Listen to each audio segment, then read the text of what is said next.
I'm Holly Lauer. I'm from Montana. I am a paraprofessional at one of the elementary schools. I primarily work with second grade students, and I also take care of a diabetic boy at the school. I am married. I have been married for 12 years. We have 4 children, 2 biological, 1 we just adopted from Bulgaria about a year and a half ago, and our foster baby who came out of a human trafficking situation. I met and learned about Operation for Freedom through our former youth pastors, Andrew and Ashley Dawson. When they left the missions field, for the missions field, I wanted to go with them on their missions. It just took a while for my kids to grow up before I was able to. Operation for Freedom had posted on Facebook that there was a girl in trafficking who needed help out. God just told me to offer to adopt this baby that she was pregnant with, and that led me to Katie, which then brought us to the story of how last year in the Super Bowl time, they were here actually searching for her, not like with Operation for Freedom, but they knew her because she was a local girl. So they were also going off on their own time and trying to track her down.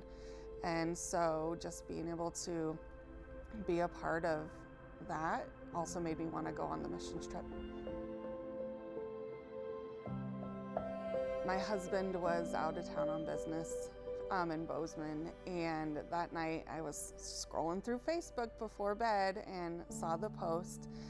And the crazy thing about it was this post was posted a month prior to when I had saw it, and God just brought it onto my Facebook page, because we all know how Facebook works. You see stuff that's like maybe 2 weeks old, not a month old.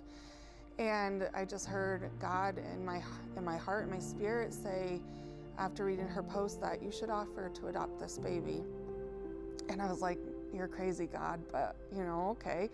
I said, if you really want me to do this, God, bring it to me the next day. And so went to sleep, didn't think anything about it. I was changing the diaper on our 3-year-old, and then all of a sudden it just like hit me. And I was like, okay, God. So I reached out to Andrew, and within like 10-20 minutes, he was texting me, would you still be willing to let the family be a part of this baby's life? And I said, absolutely. I would be fine with an open adoption. Then 5 o'clock that night, Ryan calls me and he's like, how's your day, honey? And I'm like, it's really been interesting, and we might be adopting another baby. And of course he was like, oh, what? Like, are you serious? He's like, I can't leave you alone.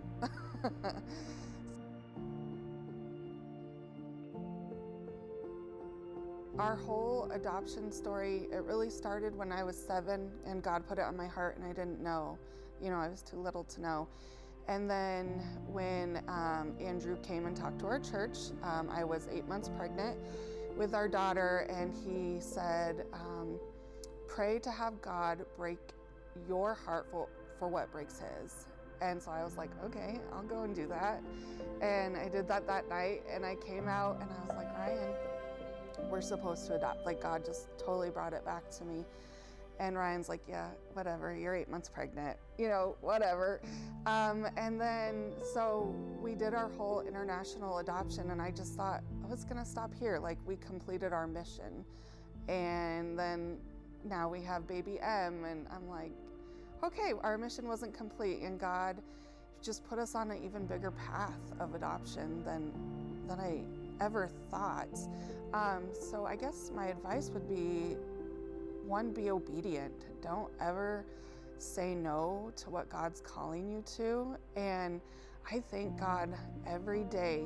Like, I would have never imagined this for my life. Like, I'm just some Joe Smo from the middle of Montana. Like, nothing huge or special. And for him to ask me to walk this path, it's mind-blowing.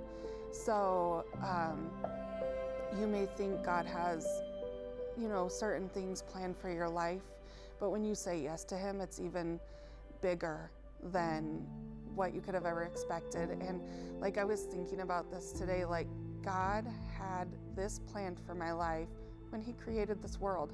Like it wasn't just, something that just happened. Like this was planned from the beginning. And so I just really look forward to seeing like where else God's gonna take us on this. I know there's gonna be ups and downs.